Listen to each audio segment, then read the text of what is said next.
নমস্কার বন্ধুরা, সবাইকে আমার চ্যানেলে স্বাগত। কিছুদিন আগে আমরা গিয়েছিলাম বীরভূম সন্দীপ ভাইয়ের বাড়িতে, কিন্তু বীরভূম যাওয়ার পথে পড়ে গিয়েছিলাম ঈশাকে নিয়ে অনেকটা অসুবিধায়। যাই হোক, সকালবেলা ঘুম থেকে ওঠার জন্য ঈশা বারবার ডাকছিল, আর আমি বারবার নকশা করে ঘুমিয়ে পড়ছিলাম, কারণ শীত লাগছিল খুব। আর ঠান্ডাটা মোটামুটি এবছর দেরিতে পড়লেও ওই দিনটায় ঠান্ডাটা বেশ ভালোই ছিল। তাই ঘুম থেকে উঠে প্রথমত আমি টাইম দেখলাম যে কটা বাজে। আমাদের গাড়িটা 7টার সময় আসার কথা ছিল, তা আমি 5:30টায় ওঠার কথা ভেবেছিলাম, কিন্তু দেখেছিলাম 5:30টার বেশি বেজে গেছে। তাই ঈশাকে বলছিলাম যে 5:30টার বেশি বেজে গেছে, তাহলে তাড়াতাড়ি ওঠো। তাই ঈশা তাড়াতাড়ি করে আমার চাদর সরিয়ে দিচ্ছিলো, বলছিল তাড়াতাড়ি ওঠো। তাই দেরি না করে তাড়াতাড়ি ঘুম থেকে উঠে এখন যাব আমরা বীরভূম সন্দীপ ভাইয়ের বাড়ির উদ্দেশ্যে। কিন্তু যাওয়াটা অনেকটা দূরের পথ ছিল, 160 কিলোমিটার, আপ ডাউন 320 কিলোমিটার। তাই জন্য সকালবেলায় স্নান করে যাব সেই ভাবনা চিন্তা করেছিলাম। কিন্তু সকালে ঘুম থেকে উঠে শরীরটা ক্লান্ত ক্লান্ত লাগার জন্য তাই ঈশাকে বলছিলাম যে ঈশা, তুমি একটা কাজ করো, একটু আমাকে চা বানিয়ে দাও, একটু চা খাইয়ে নিই। আমার পাগুলো এখনও ঠিকঠাকভাবে নাড়াতে পারি না, তাই হাত দিয়েই পাগুলো এদিক ওদিক সরাতে হয়। যাই হোক, আপনাদের আশীর্বাদে বর্তমান সময় ভালো আছি, এই জন্য কোনো অত চিন্তা করি না। আগের চিন্তাগুলো চিন্তা করে কোনো লাভ নেই, খুব কষ্ট পাই। তাই চিন্তা বাদ দিয়ে এখন সকালবেলা ঘুম থেকে উঠে একটু চা খেয়ে নিলাম, আর চা খেয়ে বেরোবো সন্দীপ ভাইয়ের বাড়ির উদ্দেশ্যে। তাই ঈশাকে বললাম, ঈশা একটু তাড়াতাড়ি করো, আমাদের অলরেডি লেট হয়ে গেছি আমরা। তাই আমি তো চা খাচ্ছিলাম আর ঈশা ওই পাশে সব কিছু গুছাচ্ছিল। ফাইনালি আমি রেডি হয়ে রাস্তায় চলে এলাম, আর ঈশা বলছে একা একাই ওঠো এই ঢালটা। আমি বর্তমানে যে বাড়িটায় থাকি সেই বাড়িটা থেকে মেইন রাস্তায় উঠতে অনেক ঢাল আছে। এই ঢালটা একা একা হুইল চেয়ার নিয়ে ওঠা কোনোভাবেই সম্ভব হচ্ছিল না, কারণ অতটা ঢালে আমি কখনো হুইল চেয়ার নিয়ে একা একা উঠিনি। তাই আমার শাশুড়ি মা, মানে আমার মা, আমাকে ঠেলে ঠেলে উঠিয়ে দিল। আর মা তো তুমি শহর তো আপনারা সবাই জানেন, আমাকে খুব সাহায্য করে সব দিক থেকে, আর খুব ভালোবাসে। তাই রাস্তায় চলে এলাম আর গাড়ির অপেক্ষা করছিলাম। আমি ঠিকঠাক 7টার মধ্যেই আমরা এখানে চলে এসেছিলাম, কিন্তু আমাদের গাড়ি সবসময়ের জন্য দেরি করছিল। আর সন্দীপ ভাইয়ের বাড়ির জন্য কিছু জিনিসপত্র কিনে নিচ্ছিলাম।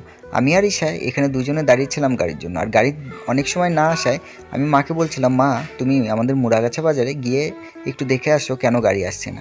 আর গাড়িটা ছিল একটা দোকানে, দাদার গাড়ি। দাদার দোকানে যেহেতু বাজারের দোকান আছে, তাই জন্য মা গিয়ে গাড়ি ওখান থেকে ডেকে নিয়ে আসছে। ফাইনালি আমরা গাড়িতে বসে পড়েছি। এখান থেকে যাব আমরা বীরভূম, মানে আমাদের বাড়ি থেকে 160 কিলোমিটার, সেটা তোমাদের প্রথমেই বললাম। ঠাকুরের নাম নিয়ে আমি আর ঈশা বেরিয়ে পড়লাম বীরভূমের উদ্দেশ্যে। যদিও বড়রা কেউ যাচ্ছিল না, আমি আর ঈশা দুজনেই যাচ্ছিলাম, আর আমাদের সাথে ছিল আমাদের ড্রাইভার কাকা। ড্রাইভার কাকা যদিও আমাদের চেনাশোনার ভেতরে, এই জন্য অতটা ভয় ছিল না যে দূরের পথ। তো দেখতে দেখতে চলে এলাম নবদ্বীপ। আর নবদ্বীপের এই ব্রিজটা তো তোমরা সবাই চেনো, আগে পরে যারা এসছো, অনেকে হয়তো আসনি। আর নবদ্বীপের ব্রিজের উপর দিয়ে আমরা গঙ্গা নদীটা পার হচ্ছিলাম। আর অনেক দিন পরে এসে তোমাদের সঙ্গে ভাবলাম একটু ভিডিওটা শেয়ার করে। গঙ্গা নদীর জলটা যদিও এখন অনেকটা কম ছিল, কিন্তু অনেক দিন পরে দেখছিলাম, তাই খুব ভালোও লাগছিল যে গঙ্গা নদীটা দেখতে। আর ঈশা বারবার বলছিল ওখানে ওর মামা বাড়ি, ওখানে ওর মামা বাড়ি, বলতে ওর বড় মামার বাড়িটা ওই গঙ্গার সাইডে। আর ঈশা এই বেশি শুয়েছিল, কারণ ওর মাথা টাথা খুব ঘুরাচ্ছিল, আর আমি ভিডিও করায় ও হেসে পড়েছে।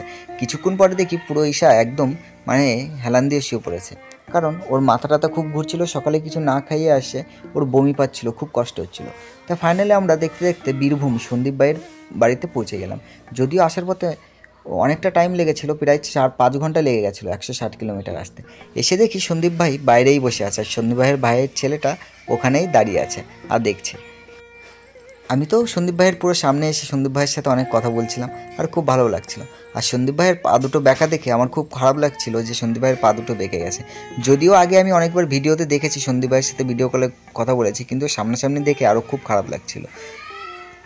ও আপনাদের তো একটা কথা বলাই হয়নি, আজকে এখানে আসার একটাই উদ্দেশ্য ছিল যে সন্দীপ ভাইয়ের একটা দোকান তোমাদের উদ্যোগে, যেটা তোমরা আগের ভিডিওতে দেখেছো যে তোমাদের জন্য করে দিতে পেরেছিলাম। সেই দোকানটা যদিও অনেক দিন আগেই চালু করে দিয়েছিলাম, কিন্তু দোকানটা একটা ছোট্ট খেলা রেখেছিলাম। খেলাটা কি পুরো ভিডিওতে আমি বলবো খেলাটা কি করেছিলাম, যাতে সন্দীপ ভাইয়ের দোকানটা খুব ভালো চলে, এই জন্য ছোট্ট একটা ফাংশন মতো করেছিলাম। আর এই পাশে আমি ভেতরে আগে ঢুকে গিয়েছিলাম, সন্দীপ ভাই পিছন পিছন যাচ্ছিলো। তাই সন্দীপ ভাইয়ের ঘরটা ছিল অনেকটা ছোট, আর ঘরটা অনেকটা ছোট হয় দুটো হুইল চেয়ার ধরাটা অনেকটা চাপ ছিল। তাই আমি ওই সাইডটায় সরে গিয়ে সন্দীপ ভাইকে বললাম, সন্দীপ ভাই তুমি ঘুরে যাও। আর সন্দীপ ভাই ঘুরতে পারছিল না, এই জন্য সবাই তাকে হেল্প করে সাহায্য করে সন্দীপ ভাইকে ফাইনালি ঘুরিয়ে দিল। আর সন্দীপ ভাইয়ের বাড়ির জন্য কিছু জিনিস নিয়ে গিয়েছিলাম। হ্যাঁ, হয়তো তোমরা সবাই বলতে পারো যে কেন দেখাচ্ছ ভিডিওতে, ভিডিওতে দেখানোর উদ্দেশ্য এইগুলো তো আমি দিইনি, এগুলো আপনাদের জন্যই, আপনাদের সহযোগিতার জন্যই দিতে পেরেছি। তো এটা আমি দিইনি, এটা আপনারা দিয়েছেন। আর আপনারা আশীর্বাদ করবেন যে পরবর্তীতে যেন আপনাদের সহযোগিতার জন্য আমি যাতে আরও অনেকের পাশে দাঁড়াতে পারি। আর আমার জীবনের একটাই লক্ষ্য, যেটা আমি বারবার বলি, যে মানুষ যারা আমার মতো অনেকে আছে তাদের সাথে সবসময় বন্ধুত্ব রাখবো এবং তাদের সাথে সবসময় যতটা পারি সহযোগিতা করব। আর আমাদের ছোট্টখাটো একটা পরিবার, আমাদের পরিবারের পক্ষ থেকে এই জিনিসগুলো দিয়েছে, আমিই কিছু দিইনি, আপনারাই সব কিছু করেছেন। আর একটা কথা যেটা বলতে নাই, এই যে দোকানটা করা হয়েছিল সেই দোকানটাও আপনাদের সহযোগিতা ছাড়া কোনোভাবেই সম্ভব হতো না। আর এখানে অনেক মানুষের অবদান রয়েছে, তাদেরকে অনেক অনেক ধন্যবাদ জানাই যে তাদের জন্য আমি একটা ভাইকে দোকান করে দিতে পেরেছি। আর সবাই আশীর্বাদ করবেন যে পরবর্তীতে এরকম ভাইগুলোর পাশে বা দাদাদের পাশে যেন আমি আরও দাঁড়াতে পারি। কাকিমার সাথে অনেক কথা বলছিলাম, ভাইয়ের সাথে অনেক কথা বলছিলাম, ভাইকে অনেক কিছু বলছিলাম যে ভাই পাটা এইভাবে ব্যায়াম করবে, আমি এইভাবে রয়েছি, কোনো চিন্তা করবে না, আমিও অনেক কষ্ট পেয়েছি। তারপরে ফাইনালে আমি চলে গিয়েছিলাম ভাইয়ের সাথে ভাইয়ের দোকানে গিয়ে যাচ্ছিলাম আমি আর ভাই। কিন্তু এখানে দেখো ভাইয়ের ছেলে, মানে সন্দীপ ভাইয়ের ছোট্ট একটা ছেলে রয়েছে, তোমরা সবাই দেখেছো, সন্দীপ ভাইয়ের ছেলেটা আমার হুইল চেয়ার ঠেলছে। আর ও ছোটো হলে কী হবে, গায়ে অনেক জোর, আমার হুইল চেয়ার আমি ঘোরাচ্ছি যদিও, কিন্তু ও যা ঠেলছে আমি শুধু কন্ট্রোল করছিলাম পরবর্তীতে। তো ফাইনালি দেখতে দেখতে সন্দীপ ভাইয়ের দোকানের কাছে চলে এসেছে। আর ভাইয়ের দোকানটাও অনেকটা বড় ছিল না, ছোট্ট একটা দোকান করে দিয়েছিলাম, কিন্তু চলছিল মোটামুটি ভালো। সন্দীপ ভাইয়ের যে কষ্টটা ছিল সেটা যাই হোক, দোকানের থেকে ওদের কষ্টটা একটু কম হয়েছে। সন্দীপ ভাইয়ের দোকানটা দেখে আমারও খুব ভালো লাগছিল যে ওরা পুরোপুরি পরিপাটিভাবে দোকানটাই করেছে। আর সন্দীপ ভাইয়ের জন্য আমি আমাদের বগলা থেকে একটা ব্যানার ছাপিয়ে নিয়ে গেছিলাম, কারণ ওদের ওখানে অনেকটা দূরে ব্যানার বানাতে যেতে হয়।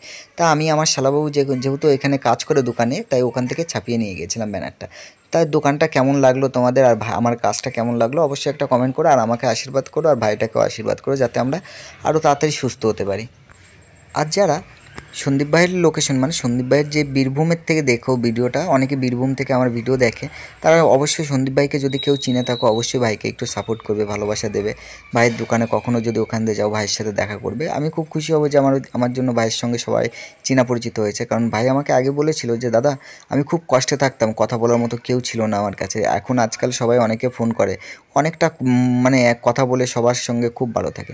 যাই হোক, এখন হলো মূল কথায় আসি। ভাইয়ের দোকানে যে আয়োজনটা রেখেছিলাম সেটা আসলে কী ছিল সেটা বলছি। সন্দীপ ভাইয়ের দোকানটা 1 মাস আগে উদ্বোধন করেছিলাম, কিন্তু 1 মাস যাতে ভালো চলে এই জন্য আমি একটা বুদ্ধি খাটিয়ে কাজ করেছিলাম যে যারা যারা চা খাবে বা এই দোকান থেকে জিনিসপত্র কিনবে তাদের একটা একটা কুপন দেওয়া হবে, সেই কুপনে তাদের নাম লিখে বা নাম্বার লিখে ওখানে ফেলে দিতে। যাতে 1 মাস পরে একটা খেলা করব যে যাদের নামগুলো 10 জন পর্যন্ত, 10 থেকে 15 জনকে আমরা প্রাইজ দেব। যদিও আমি হট করে যাওয়ার জন্য প্রাইজ নিয়ে যেতে পারিনি, কিন্তু তার বিনিময়ে আমরা কিছু কিছু টাকা প্রাইজ হিসাবে দিয়ে দিয়েছিলাম। আর এই খেলাটা করাতে অনেক মানুষ এসেছিলো, আর আমাদের খুব ভালো লাগছিল যে এই খেলাটা করেছি যাতে সন্দীপ ভাইয়ের দোকানটা আরও ভালো চলে। আর খেলাটা ছিল মাত্র 1 ঘন্টার মধ্যে, কিন্তু 1 ঘন্টায় এত লোক জমা হয়েছিল ওখানে, আমারও দেখে ভালো লাগছিল। আর বর্তমান সময়ে সন্দীপ ভাইয়ের ওই খেলাটা করাতে দোকানটা আর একটু ভালো চলছে। আর সত্যি কথা বলতে দোকানটা ভালো চলায় আমারও খুব মনটা ভালো লাগছিল যে দোকানটা চলছে, আর আমারও খুব মনটা ভালো লাগছিল।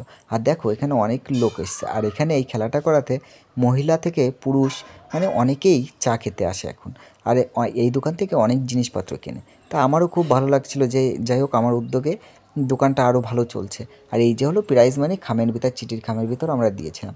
আর এই দাদাটা 4 নম্বর না 5 নম্বর হয়েছিল, তাই দাদাকে আমরা ছোট্ট একটা উপহার দিলাম।